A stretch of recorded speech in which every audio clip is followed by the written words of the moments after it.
Yes guys, आज हम class 10th का चैप्टर कर रहे हैं केमिकल रिएक्शन एंड इक्वेशन। इस चैप्टर के अंदर हम ऑलरेडी एक वीडियो अपलोड कर चुके हैं जिसके अंदर मैंने आपको बताया था कि केमिकल रिएक्शन क्या होती है बेटे, और मैंने आपको बताई थी कैरेक्टरिस्टिक्स ऑफ केमिकल इक्वेशन या केमिकल रिएक्शन। करेक्ट। ये दो पार्ट हमने लास्ट वीडियो में किए थे। तो अगर मैं केमिकल रिएक्शन को एक ब्रीफ करूं कि what is a chemical reaction, तो हम कहेंगे the process in which two or more substances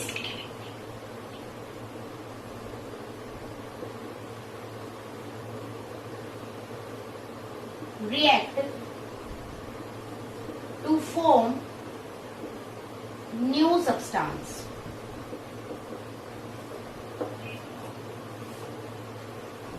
ये बात हमने पढ़ी थी कि जो दो या दो से ज्यादा सब्सटेंसेस को मिलाने से कोई नया सब्सटेंस बने, उस टाइप की रिएक्शन को हम बोलते हैं केमिकल रिएक्शन। हम ये भी पढ़ चुके हैं कि केमिकल रिएक्शन में जब दो या दो से ज्यादा सब्सटेंसेस को हम मिलाते हैं तो जो नया सब्सटेंस बनता है उसकी प्रॉपर्टीज पहले वाले सब्सटेंसेस की प्रॉपर्टीज से अलग होती है, तो ही उस रिएक्शन को क्या कहा जाता है, केमिकल रिएक्शन कहा जाता है। ठीक है। तो इसके अंदर मैंने इसके अलावा आपको बताया कि वो सब्सटेंसेस जिनको हम रिएक्ट करवाते हैं उन सब्सटेंसेस को हम बोलते हैं बेटे रिएक्टेंट, और जो नया सब्सटेंस फॉर्म होता है उसे हम बोलते हैं बेटे प्रोडक्ट।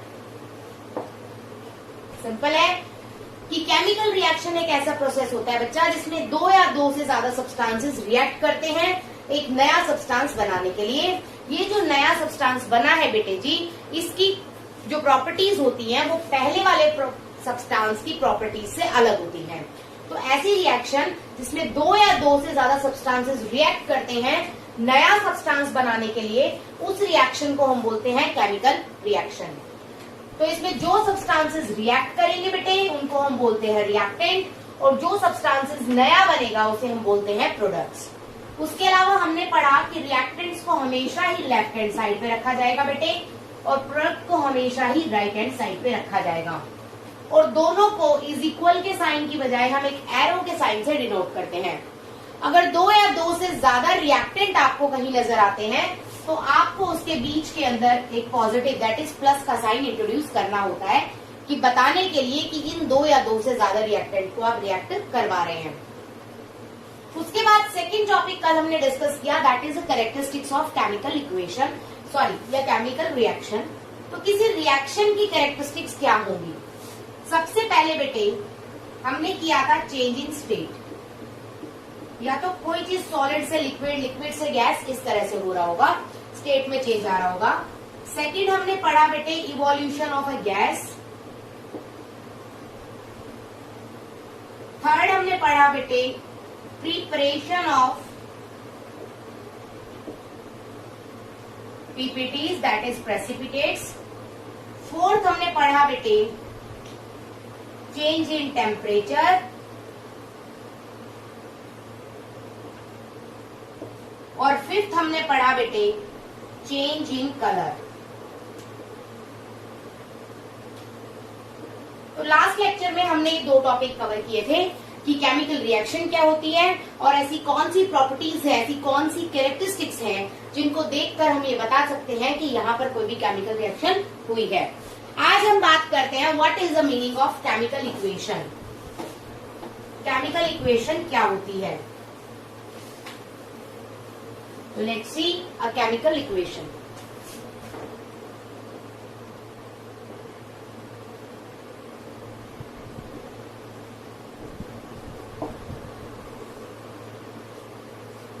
तो केमिकल इक्वेशन एक तरह से रिप्रेजेंटेशन का मेथड होता है बेटे किसी भी केमिकल रिएक्शन को बनाने का। तो आप कह सकते हैं द मेथड of representation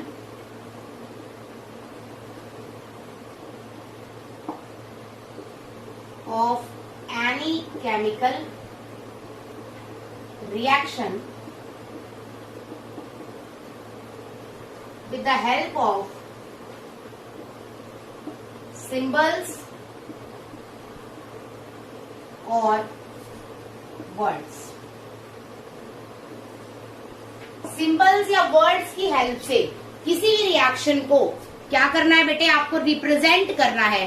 तो रिप्रेजेंट करने का जो तरीका होता है उसको हम बोलते हैं केमिकल इक्वेशन। तो method of representation of any chemical reaction with the help of symbols and words is known as chemical equation. Symbols की बात क्या होगी बेटे, जैसे मैंने लिखा H2 plus O2 gives H2O। तो ये एक तरह की सिंबल का एग्जाम्पल होगा क्योंकि हमने यहाँ पे सिंबल्स को यूज किया है एलिमेंट्स के। वर्ड्स के लिए मैं लिख सकती हूँ हाइड्रोजन प्लस ऑक्सीजन, तो आपका बन गया बेटे di hydrogen oxide.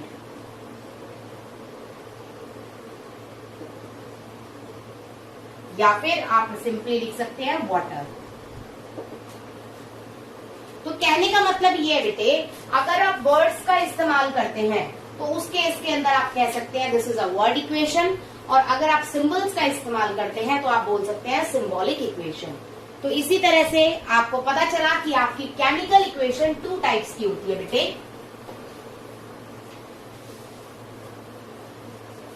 Chemical equation is of 2 types.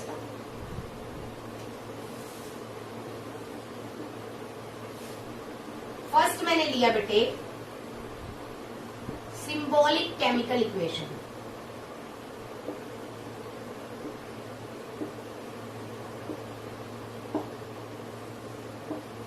और सेकंड मैंने लिया बच्चा word chemical equation.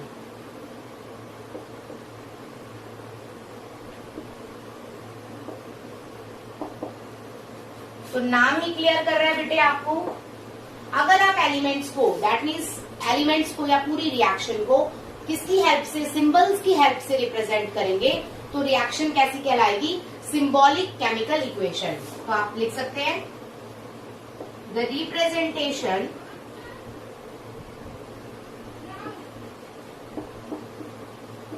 Of any chemical reaction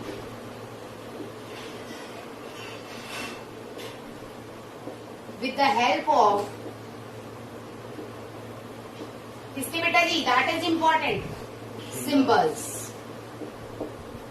symbols की हेल्प से अगर आप रिएक्शन को रिप्रेजेंट कर रहे हैं तो वो क्या कहलाएगी बच्चा, symbolic chemical equation.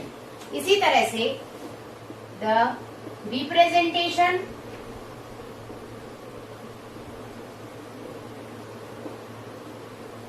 Of any chemical reaction with the help of words, तो वो क्या कहलाएगी बेटे, word chemical equation. For example मैंने लिखा था बच्चा यहाँ पर H2 plus O2 gives water, that is H2O। एक बात आपको हमेशा ध्यान रखनी है बेटे कि जब कभी भी साइंस के अंदर आपसे कभी भी डेफिनेशंस के बारे में पूछा जाए तो आपको ये बात क्लियर होना चाहिए कि डेफिनेशन के साथ you should write an example also. Definition आपकी तभी कंप्लीट होती है बेटे जब आप उसके अंदर एग्जाम्पल लिखते हैं। अगर आपने सिर्फ डेफिनेशन लिख दी, एग्जाम्पल नहीं लिखा, तो आपके हाफ मार्क वहीं डिडक्ट हो जाएंगे। तो प्लीज ये बात आपको बिल्कुल ध्यान रखनी है कि अगर टीचर ने नहीं भी पूछ रखा हो तो भी आपको डेफिनेशन के साथ एग्जाम्पल देना क्या होता है, कंपल्सरी होता है। ये राइटिंग मेथड्स होते हैं बेटे साइंस के। इसी तरह से यहाँ पर मैं अगर एग्जाम्पल लूं बच्चा तो मैं लिख सकती हूँ carbon plus oxygen gives carbon dioxide.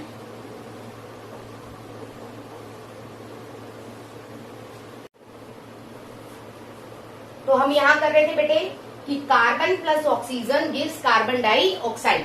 तो इस टाइप से अगर आप with the help of symbols किसी रिएक्शन को रिप्रेजेंट करेंगे तो वो कहलाएगी सिंबॉलिक केमिकल इक्वेशन, और अगर with the help of word आप केमिकल रिएक्शन को रिप्रेजेंट करेंगे तो वो कहलाएगी बेटे वर्ल्ड केमिकल इक्वेशन। ठीक है, उसके बाद हम बात करते हैं बेटे दो तरह की और केमिकल इक्वेशन होती है, दैट इज बैलेंस्ड और अनबैलेंस्ड।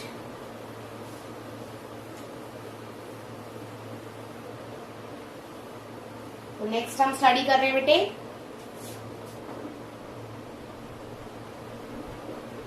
बैलेंस्ड केमिकल इक्वेशन या balanced chemical reaction,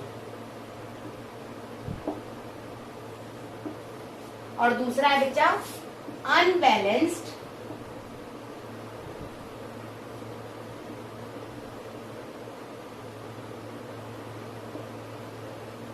chemical equation. दूसरा है unbalanced chemical equation. Balanced chemical equation और दूसरा क्या है बेटे अनबैलेंस्ड केमिकल इक्वेशन। देखो नाम ही बता रहा है बैलेंस्ड केमिकल इक्वेशन। बैलेंस का मतलब जिसके तीर के निशान दैट इज एरो के इस तरफ और इस तरफ दोनों तरफ नंबर ऑफ एटम्स आपके क्या होंगे सेम होंगे। ठीक है, जैसे मैंने बोला बेटे H2 plus O2 gives 2H2O, मैंने ये बोल दिया तो यहाँ पर 2 आ। ठीक है, तो आप जरा ध्यान से देखेंगे बेटे हाइड्रोजन कितने हैं यहाँ पर 4 है, यहाँ पर भी हाइड्रोजन कितने हैं 4 हैं, ऑक्सीजन यहाँ पर कितने हैं बेटे 2 है, यहाँ पर भी कितने हैं राजे आगे वाला काउंट होता है बेटे, तो कितने हैं बेटे 2 है ना। तो बैलेंस्ड केमिकल इक्वेशन का मतलब होता है when the number of atoms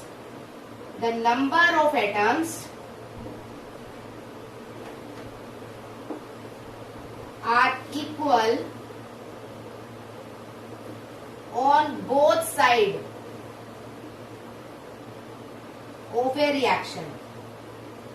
जब किसी रिएक्शन में या किसी इक्वेशन में नंबर ऑफ एटम्स क्या होंगे बेटे दोनों तरफ इक्वल होंगे, ऐसी रिएक्शंस को हम क्या बोलते हैं बेटे बैलेंस्ड केमिकल रिएक्शंस या बैलेंस्ड केमिकल इक्वेशंस। और जब आपके नंबर ऑफ एटम्स इक्वल ना हो, जैसे मैंने बोल दिया बेटे H2 plus O2 gives H2, तो जरा ध्यान देंगे बेटे ऑक्सीजन यहाँ पर 2 है बच्चा, यहाँ पर सिर्फ 1 है, तो यहाँ पर एटम्स बैलेंस नहीं है, तो आप लिखेंगे द नंबर ऑफ एटम्स